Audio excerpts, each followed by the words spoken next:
editarlo.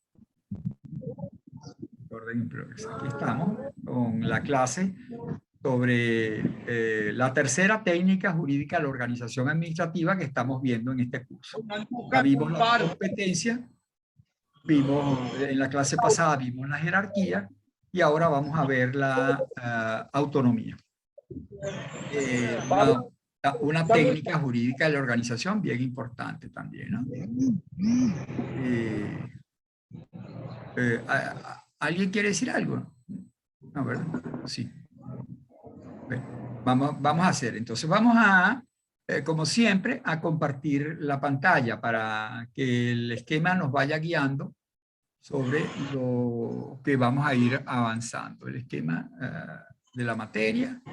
Aquí está. Ya vimos entonces técnicas jurídicas de la organización administrativa. Comenzamos por la competencia. En segundo lugar, la jerarquía. Y ahora nos toca ver la autonomía.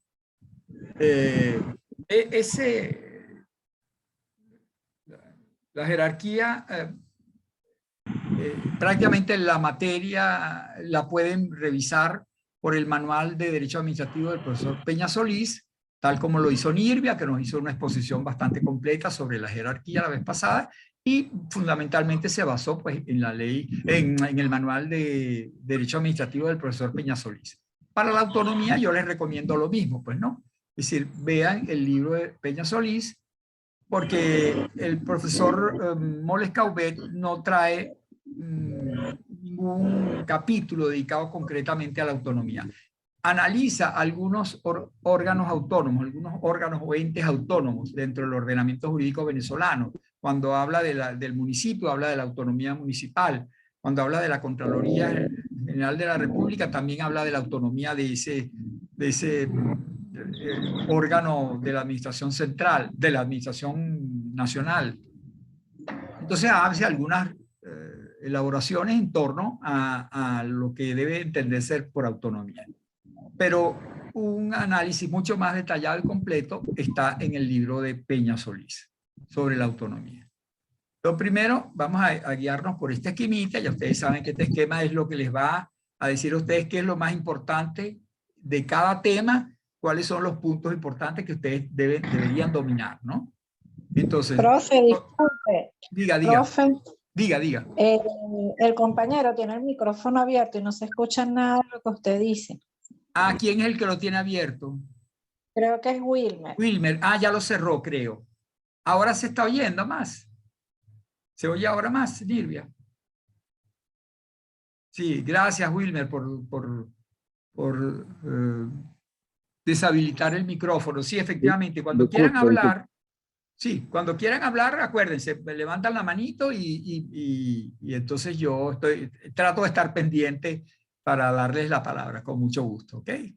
Entonces, bueno, vamos entonces, repito, pues vamos a comenzar por el concepto. ¿Qué se entiende por autonomía? Bueno, autonomía es una condición que tiene un sujeto administrativo, que puede ser un órgano o un ente, o sea, con personalidad jurídica o sin personalidad jurídica. En todo caso, un sujeto administrativo puede tener una condición que le permite tener un margen de libertad en el ejercicio de sus funciones, en el desarrollo de las actividades que le corresponden, tiene libertad para desempeñar esas actuaciones, sin que esté subordinado a las instrucciones o las órdenes de otro ente u otro órgano, que en principio podría ser quien le dé esas instrucciones o esas órdenes, ¿no? Entonces, fíjense ustedes que la autonomía es como un margen de libertad de actuación que tiene el sujeto administrativo, ya sea un órgano, ya sea un ente, ¿no? Pero lo particular es que en principio ese órgano o ese ente debería estar sujeto a instrucciones, debería estar sujeto o podría estar sujeto a una jerarquía por parte de otro órgano o de otro ente distinto a él. Sin embargo, como goza de autonomía, entonces no tiene la obligación de respetar esas instrucciones. Él no debe recibir instrucciones, él es libre, él es autónomo para realizar las conductas que tienen encomendadas, ¿no? Entonces, eso es lo propio, pues, de la autonomía. Es un ámbito de libertad, un espacio de libertad del que goza un sujeto administrativo, un órgano o un ente, frente a otro sujeto administrativo que en principio podría ser quien le diera órdenes e instrucciones, porque en principio podría ser quien tuviera una relación jerárquica con él. Pero justamente como tiene autonomía, no existe esa relación jerárquica. Cada órgano, cada sujeto, cada ente actúa, digamos, independientemente uno de otro. Fíjense ustedes que la autonomía, y eso lo dice Peña Solís, lo dice mucho la doctrina, es un concepto relativo, tiene un carácter relativo. El relativo es cuando hay una relación entre dos cosas, pues, ¿no? La autonomía efectivamente es relativa. ¿Por qué es relativa? Porque se requiere que existan dos sujetos distintos y que hay la autonomía es una relación entre esos dos sujetos. Lo que pasa es que mientras que la relación jerárquica es también un concepto relativo entre dos sujetos, ¿no? Pero la relación jerárquica es justamente la de subordinación, como nos lo dijo muy bien Nirvia la vez pasada. La relación jerárquica es una relación subordinada, el superior ordena y el inferior obedece. En cambio, en la autonomía, la relación es justamente lo contrario. No hay una relación de supraordinación, sino de libertad, de independencia. El sujeto, digamos, autónomo, no está obligado a recibir instrucciones ni órdenes por parte del otro sujeto que en principio podría ser el superior jerárquico del autónomo, ¿no? Justamente la autonomía viene a romper la eventual relación jerárquica que ya no existe porque justamente hay autonomía. Esa autonomía tiene que ser declarada expresamente por la norma. Tiene que haber una norma constitucional o legal que califique a un sujeto administrativo como autónomo, ¿no? Y eso ustedes lo pueden encontrar, Peña Solís lo señala en muchos artículos de la Constitución, se dice que un órgano es autónomo, goza de autonomía. Es el caso, por ejemplo, de los estados, ¿no? Los estados de la República Federal Venezolana son, no sé qué lo dice, aquí está, gozan de autonomía. Entonces, lo dice expresamente la Constitución. Y los municipios igualmente. Los municipios gozan de autonomía. Vamos a ver si lo veo rápidamente, simplemente para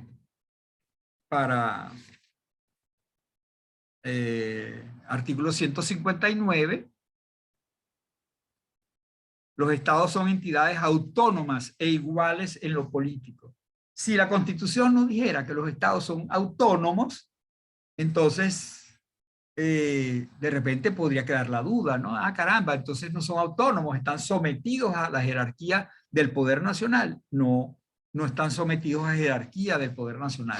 ¿Por qué? Porque son autónomos, precisamente lo consagra la Constitución. El presidente de la República no le puede dar órdenes a un gobernador de estado, porque, y con el debido respeto, señor presidente, usted manda en su nivel territorial nacional, pero en este nivel estadal, los órganos de los estados somos autónomos y no obedecemos instrucciones superiores, porque nadie es nuestro superior, usted no es nuestro superior.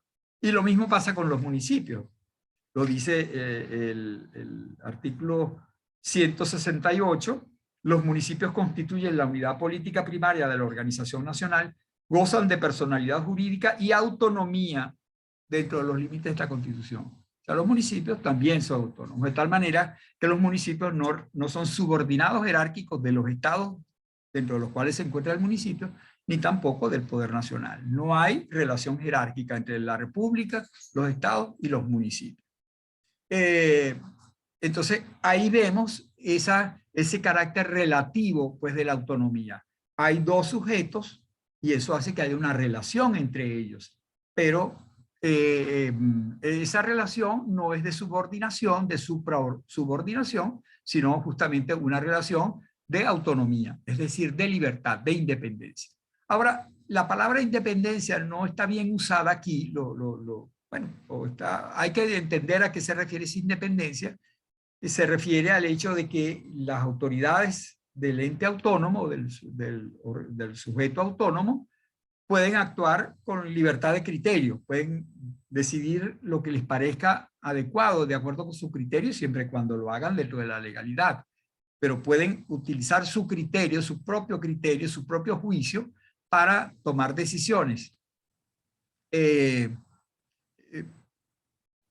Pero eso no quiere decir que ellos sean independientes de toda la organización del Estado venezolano. Ellos forman parte del Estado venezolano. Hay unas relaciones de coordinación, de colaboración, etcétera, que establece la propia Constitución, lo que hace que un Estado venezolano no sea independiente a los efectos internacionales.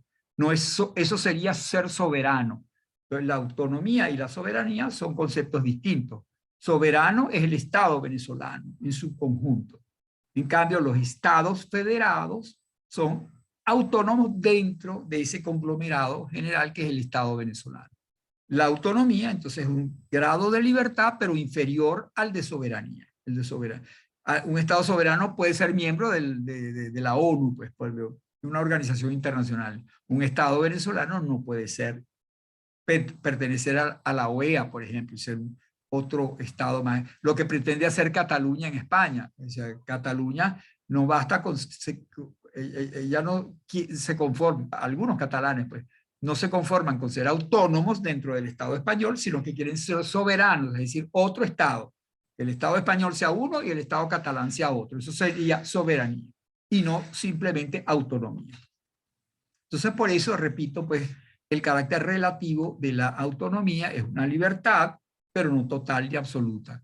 Es relativa, está limitada, relativa en el sentido ya no solamente de la relación entre dos sujetos, sino que además de eso está acotada, está limitada, no es una libertad total y absoluta.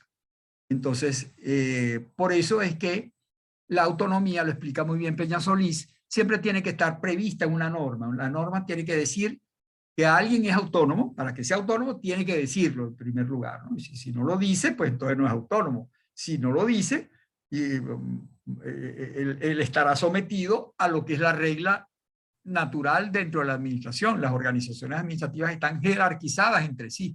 Aun cuando una norma no diga que alguien es, o sea, que hay una jerarquía entre ellos, por principio hay una jerarquía entre los distintos niveles de la organización administrativa, ¿no? Los que están abajo tienen que obedecer lo que digan los de arriba, ya lo vimos en la clase pasada, pues. Entonces, si respecto de un ente o de un órgano el ordenamiento jurídico no dice que son autónomos, entonces están jerarquizados, están incluidos dentro de una relación jerárquica donde ellos son parte de esa jerarquía, pues están subordinados con respecto a otro sujeto. Y luego también entonces esa norma no solamente tiene que declarar expresamente la autonomía para que el ente o el órgano pueda entenderse como que es verdaderamente autónomo, sino que además debe decir en qué medida, en qué ámbito, en qué materia es autónomo, porque la autonomía no es total para todas las cosas. El Estado venezolano sí es soberano en todo, pero en cambio los estados o los municipios son autónomos para ciertas cosas, en algunas cosas son autónomos, y eso lo tiene que decir la norma entonces, ¿no? ¿Y cómo lo dice la norma? La norma tiene que especificar cuando señala la autonomía, atribuye autonomía a un sujeto, tiene que decir en qué materia o en qué función es autónomo ese sujeto, ¿no? Y ahí entramos entonces en el tema de los tipos de autonomía, ¿no? No hay un solo tipo de autonomía. Hay distintos tipos de autonomía según la materia a la que se refiera o según la función que se le atribuye de manera autónoma al órgano o al ente, ¿no? Yo le sigo diciendo del ente y del órgano porque ambas categorías de figuras organizativas, ya ustedes saben que de acuerdo con nuestro ordenamiento jurídico, un sujeto administrativo o es un ente y tiene personalidad jurídica, o es un órgano porque no tiene personalidad jurídica. Los órganos entonces son unidades dentro de las personas jurídicas. Un órgano es una unidad administrativa dentro de una persona jurídica. Entonces, esos órganos dentro de una persona jurídica, en principio, están jerarquizados entre sí, porque como la relación dentro de la persona jurídica es entre órganos, esa relación natural, por derecho propio, digámoslo así, sin que se diga más nada, la relación entre órganos de una misma persona jurídica y que tienen competencia en la misma materia es una relación jerárquica, según ya nos lo explicó Nirvia, ¿no? Pero resulta que el ordenamiento jurídico puede atribuir a un órgano dentro de una persona jurídica el carácter de autónomo. Entonces hay órganos de personas jurídicas que no están incluidos dentro de la jerarquía de los otros órganos de esa persona jurídica, ¿no? Entonces así hay dependencias dentro de la República de Venezuela que están en principio incluidos dentro del Ministerio de Hacienda, de Finanzas, y en principio deberían estar sometidos a la jerarquía del ministro, sin embargo, tienen autonomía. ¿Por qué? Porque el ordenamiento jurídico permite que algunos órganos desconcentrados, sobre todo, ya lo veremos después, de una determinada organización administrativa, sean autónomos, tengan cierto grado de autonomía con respecto al ministro. Entonces el ministro es su jefe, es verdad, pero no es su jefe en todas las tareas, en todas las funciones y en todas las materias. Porque el ordenamiento jurídico le atribuye autonomía en ciertas materias, en ciertas áreas o en ciertas funciones. Y esas áreas, funciones o materias tienen que ver con los tipos de autonomía, ¿no? Que se atribuyen a los entes o a los órganos. Entonces, la primera y la que señala, la que analiza en primer lugar Peña Solís, es la autonomía política. La autonomía política es como que la autonomía,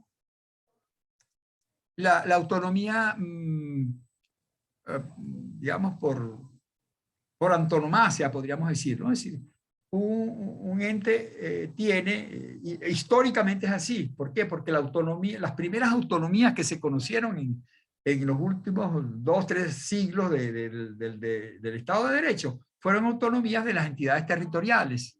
Cuando el Estado fue considerado una persona con personalidad jurídica propia, una persona pública, y empezaron a reconocerse que dentro del Estado habían otras personas parecidas al Estado, que eran también personas públicas, territoriales. Entonces apareció la noción de la persona territorial, de la entidad territorial, del ente territorial. Entonces se entendió que esos entes territoriales tenían autonomía, es decir, que formaban parte del Estado, pero con autonomía. O sea, las autoridades centrales de ese Estado no tenían todo el poder de instruir, de vigilar, de supervisar en todo a los entes territoriales. Los entes territoriales estaban dotados de autonomía, y esa autonomía se entendía que era una autonomía política. Así, en Venezuela, desde que Venezuela es Venezuela, Venezuela como república, entonces siempre se ha entendido que por un lado está la república como ente territorial mayor, luego antes se llamaban provincias y después estados, hoy en día se los llama estados, pero esas provincias o estados eran autónomos respecto de la república. Y a su vez los municipios, que en una época se llamaron cantones, en otra época se llamaron distritos y hoy en día se llaman municipios, bueno, esas personas territoriales también eran autónomos frente a los estados y frente a la república. Esos municipios, sobre todo cuando eran distritos, eran autónomos solo en lo económico y administrativo, decía la Constitución. O sea, no eran autónomos totalmente. En lo político no eran autónomos en lo económico y lo administrativo.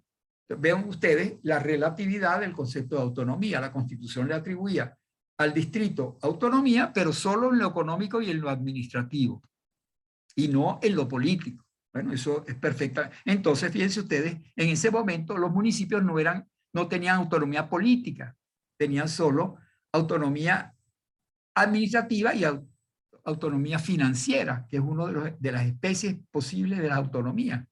Entonces, repito, pues la autonomía política es en principio, es el poder que tiene en libertad el ente autónomo de fijar las orientaciones y directrices de la política de esa entidad. Entonces, los estados venezolanos son autónomos en lo político, tienen autonomía política, porque sus autoridades, el gobernador y el Consejo Legislativo, pueden fijar la directriz política de esa entidad, que puede ser distinta del Poder Nacional. Por eso es que puede haber un gobernador o un Consejo Legislativo de un partido B cuando el presidente es del partido A.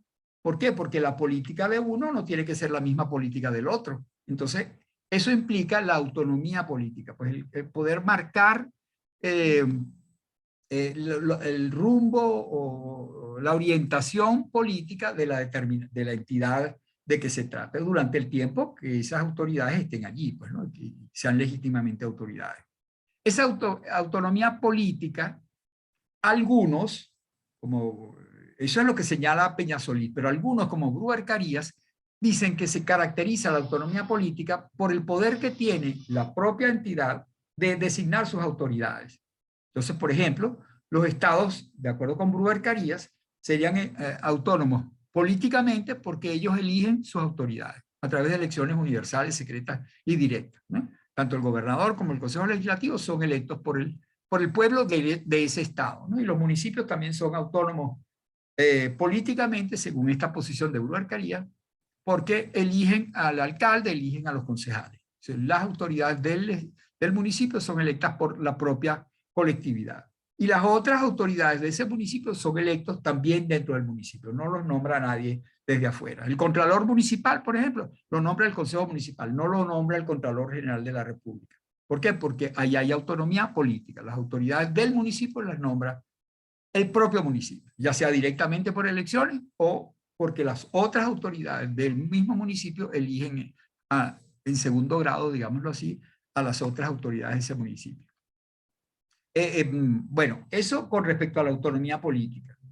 Esos dos conceptos un poco distintos que hay entre la autonomía política señalada por Peñasolís y la que dice Gruber Carías, ¿no?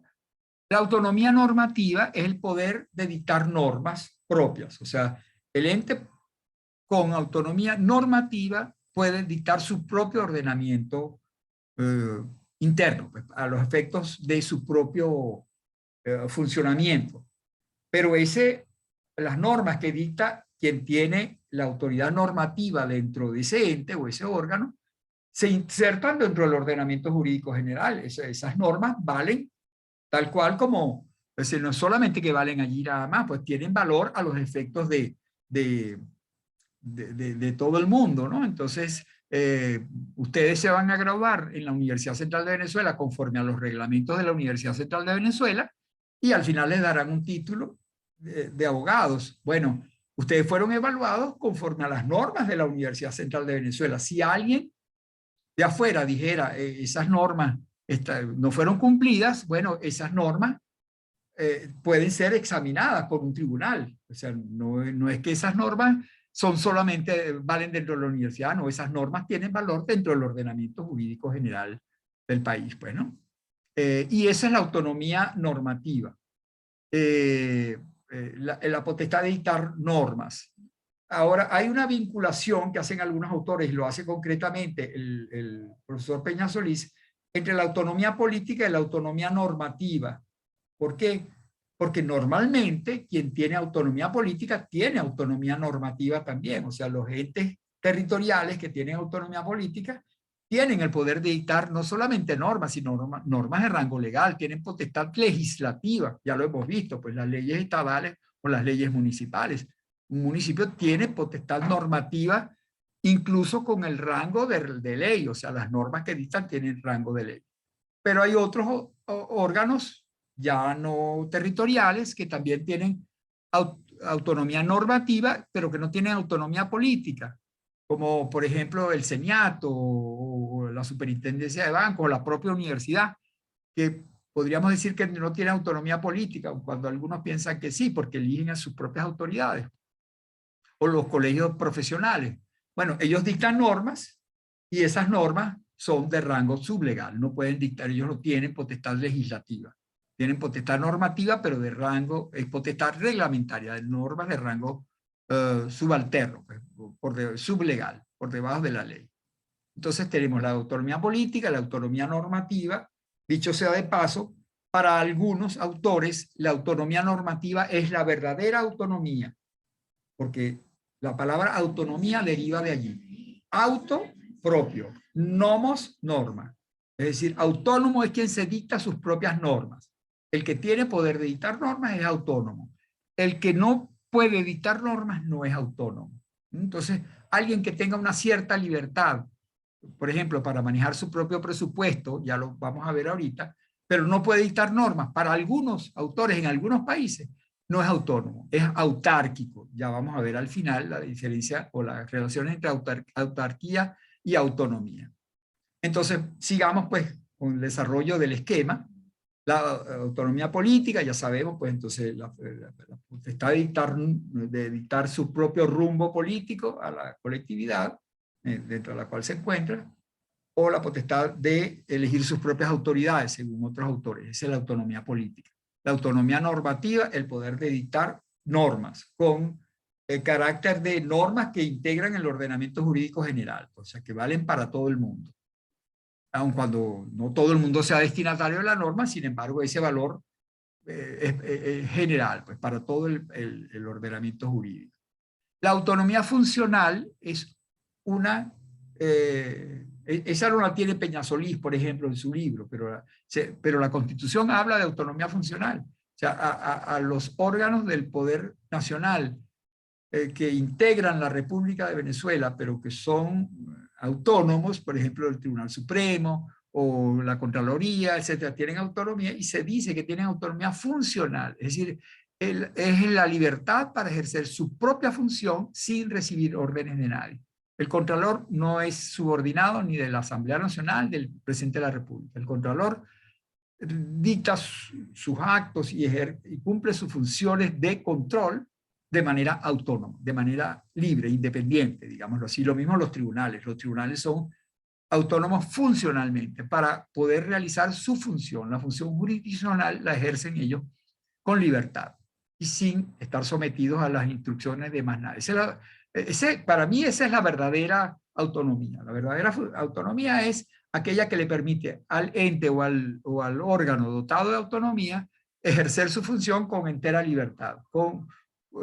Las autoridades de ese ente o de ese órgano pueden actuar y ejercer sus funciones con libertad de criterio, sin que reciban instrucciones de nadie.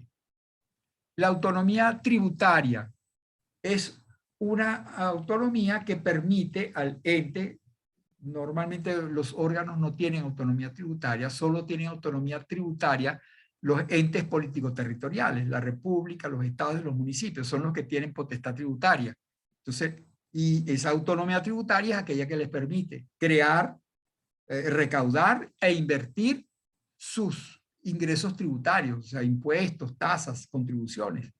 Eso es la autonomía tributaria. Solo la tienen la república, los estados y los municipios. Ya ustedes lo verán después cuando vean derecho tributario, cuando vean esa materia, finanzas públicas. ¿No? La autonomía organizativa, ya vimos un poco antes que la potestad organizativa es el poder de crear, modificar o extinguir o suprimir entes u órganos. Y organizarlos, darle nombre, atribuirle competencias, esa es la potestad organizativa. Bueno, esa potestad organizativa cuando es ejercida con libertad, se entiende que es una autonomía organizativa. La autonomía para crear entes dentro o crear otros entes o crear otros órganos y atribuirles competencias, etcétera, etcétera. Tiene potestad organizativa, hay algunos órganos que tienen o entes que tienen potestad, que tienen autonomía, pero no tienen potestad, no tienen autonomía organizativa. A mi manera de ver es un poco lo que le ocurre al menos a los municipios en un primer nivel. Los municipios no se organizan a sí mismos, digamos. Ellos no pueden, un municipio no puede decir, y aquí va a haber un rey, o bueno, no digamos un rey, que será un principio antirrepublicano, pero aquí no puede haber un consejo municipal que ejerza el poder ejecutivo, no, porque eso ya está dicho en la Constitución.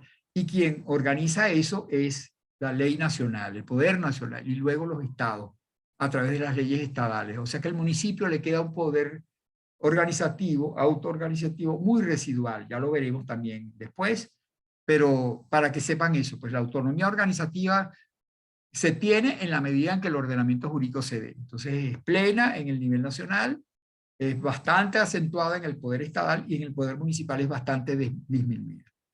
Y otros entes de la administración muchas veces no tienen potestad organizativa, ¿no? La potestad administrativa, perdón, la autonomía administrativa, no tienen autonomía. Estamos hablando de la autonomía. Si he dicho potestades porque me confundí. Estamos hablando de la autonomía organizativa, que no la tienen muchos entes que son autónomos, pero otra cosa no son. Los institutos autónomos normalmente no tienen autonomía organizativa. Los organiza la ley, los organiza el presidente de la República a través de un decreto, un reglamento de la ley, etcétera, pero ellos no se pueden organizar a sí mismos, ¿no? La autonomía administrativa es el poder de disponer libremente de los recursos de los que goza el ente o el órgano, ¿no? Entonces, obviamente los estados y los municipios tienen autonomía administrativa, porque ellos tienen autonomía tributaria, ellos reciben los ingresos que ellos mismos crean y luego los manejan como les parezca, los distribuyen entre su personal, comprando bienes, administrando, o sea, la administración, lo que se entiende administración, que es la disposición de los recursos personales, humanos, pues recursos de bienes y los recursos financieros, que son las tres grandes categorías de recursos con los que puede contar una empresa, una organización, financieros, bienes y personales o funcionarios. En la medida en que se pueda manejar esos recursos con libertad, se es autónomo administrativamente. Luego, la administración financiera o presupuestaria es eso mismo, a lo cual se añade, según dice Peñasolís, el poder de generar ingresos propios. Se tiene autonomía financiera en la medida en que el ente no solo maneja los recursos, sino que también tiene la posibilidad de recibir ingresos propios. Por ejemplo, la Facultad de Derecho maneja, la Facultad de Ciencias Jurídicas y Políticas no puede recibir ingresos propios. Ella tiene autonomía académica, ya lo veremos, para manejar sus cátedras y sus clases, sus exámenes, etcétera, pero no tiene autonomía financiera. La Facultad de Derecho no tiene ingresos propios, no tiene facultad para manejar ingresos propios. Los ingresos que se manejan en la Facultad de Derecho son los que maneja la universidad y la manejan las autoridades centrales, pues a veces reciben, digamos, una cierta capacidad de disposición, pero siempre es por decisión del Consejo Universitario. Entonces, ahí no hay autonomía propiamente financiera para disponer la creación de ingresos propios, ¿no? Y por último, otro tipo hay muchos tipos de autonomía. La ley puede inventar otros tipos de autonomía siempre y cuando los acote bien, los defina bien, ¿no? Yo coloqué aquí la autonomía académica, que tampoco está definida por Peñasolís en su manual, pero que es muy importante para nosotros. La autonomía académica está regulada en la Ley de Universidades y lo tiene la Constitución. La Constitución actual garantiza la autonomía académica de las universidades y de los centros de enseñanza superior, que son autónomos entonces para, ¿qué es la autonomía académica? La libertad para impartir cátedra como de acuerdo con el conocimiento y la experiencia de quienes manejan, quienes son sus docentes, pues, ¿no? Y por eso es que yo en mi clase, yo la doy como me parece bien. Si señalo a Peñasolís, lo señalo, y si no, le señalo al otro. Y claro, o sea, yo tengo que, obviamente, yo no puedo evaluar sobre cosas que no les he dado, sobre cosas que no les he indicado. Pero una vez que yo les he indicado, siempre y cuando esté dentro del marco general de la materia, yo soy libre de hacerlo. Y seguramente si ustedes fueran alumnos de otro profesor, a lo mejor Peñasolís no sería el manual exigido, a lo mejor les exigen otro manual, o a lo mejor el mismo profesor tiene su material y es por ese material por el que estudian. Y además cuántos exámenes son, cómo se evalúa, etcétera, etcétera. Yo tengo libertad para decidir la manera de impartir las clases, la manera de evaluarlas, la manera de controlar el cumplimiento de los objetivos de enseñanza, y yo soy libre en eso. Ni siquiera el jefe de cátedra puede darme órdenes, ni el director de la escuela, ni la decana, no me pueden dar órdenes al respecto. Me pueden dar una sugerencia, caramba, Gustavo, a mí me parece que podrías dar esta clase de esta otra manera, o yo te voy a mostrar este libro a ver si te parece mejor. Sugerencias, bienvenidas sean, ¿no? Incluso eso pasa también dentro de la cátedra. El jefe de cátedra puede reunir la cátedra y tratar de coordinar, pero coordinar, no dar órdenes. El jefe de cátedra no puede ordenar. La autonomía es contraria a la jerarquía. Entonces, mientras son correlativos, como lo dice por ahí Peñasolís, mientras más jerarquía, menos autonomía, y mientras más control jerárquico, menos jerarquía, menos autonomía, y mientras más autonomía, menos control jerárquico, ¿no? Unas palabritas más simplemente en relación con estos mecanismos de apoyo a la autonomía. Cuando un órgano tiene, sus autoridades tienen estabilidad en el cargo, no depende su nombramiento o su remoción de otra autoridad, puede ejercer más libremente su autonomía. Y eso no es ser autónomo. El que no me quiten del trabajo no quiere decir que yo soy más o menos autónomo, pero sí es un mecanismo que apoya, que ayuda a la autonomía, al ejercicio de la autonomía. Lo mismo en los recursos materiales. La Universidad Central es autónoma, lo dice la Constitución, pero mientras ella no tenga suficientes recursos materiales, se ve mediatizado el ejercicio autonómico de el verdadero ejercicio de su autonomía, podríamos decir, ¿no? Bueno, esos son elementos que ayudan a que la autonomía sea ejercida con verdadera libertad, ¿no? O la inviolabilidad territorial, ese es otro mecanismo de apoyo también. La UCB y todas las universidades tienen su recinto universitario es inviolable. La policía no puede, o sea, no se puede entrar sino con autorización. Es como un hogar, pues, ¿no? Prácticamente, de tal manera que nadie puede, la policía no puede entrar a mi hogar sin una orden judicial. Bueno, a la Universidad Central tampoco puede entrar la policía sin una orden judicial, por la inviolabilidad territorial. Eso no significa autonomía, pero sí es un apoyo físico, podríamos decir, material, al ejercicio autonómico, pues, de la función académica, ¿no? Por último, la autonomía y la autarquía, ya lo señalaba antes. Para algunos autores, en algunos países, autonomía se da cuando la libertad que tiene el ente o el órgano es de dictar normas. Si se puede dictar sus propias normas, ese órgano, ese ente es autónomo. Pero si no las puede dictar, sin embargo, tiene libertad para manejar su presupuesto, para nombrar sus propios funcionarios, para comprar bienes, para administrarse a sí mismo, pues incluso para percibir ingresos propios. Entonces ese es un órgano o un ente autárquico y no autónomo. Y quizá el origen etimológico de las palabras conduce un poco a esa conclusión en otros países, como en Argentina concretamente. Buscan un manual de derecho administrativo de Argentina y van a ver pues, que no se habla de entes autárquicos, de entes autónomos, sino autárquicos, ¿no? Porque autarquía quiere decir gobierno propio, gobernarse a sí mismo, pero no quiere decir que dicta normas. En cambio, autonomía quiere decir poder propio de dictar sus propias normas. Entonces, bueno, pero eso es el origen etimológico de las palabras. Hoy en día se entienden de una manera un poco distinta, como se los he señalado. Bueno, ya estamos terminando la clase, ya voy a dejarlo hasta aquí nada más, después le cuelgo el video y en la próxima clase tenemos la descentralización y la desconcentración. Tal como se lo señalé antes, hay dos personas que van a hablar tanto de la descentralización como de la desconcentración. El lunes próximo, se los mando por el correo, ¿de acuerdo? Bueno, nada, pues que tengan una buena tarde y un fin de semana muy provechoso. Ok, profe, gracias.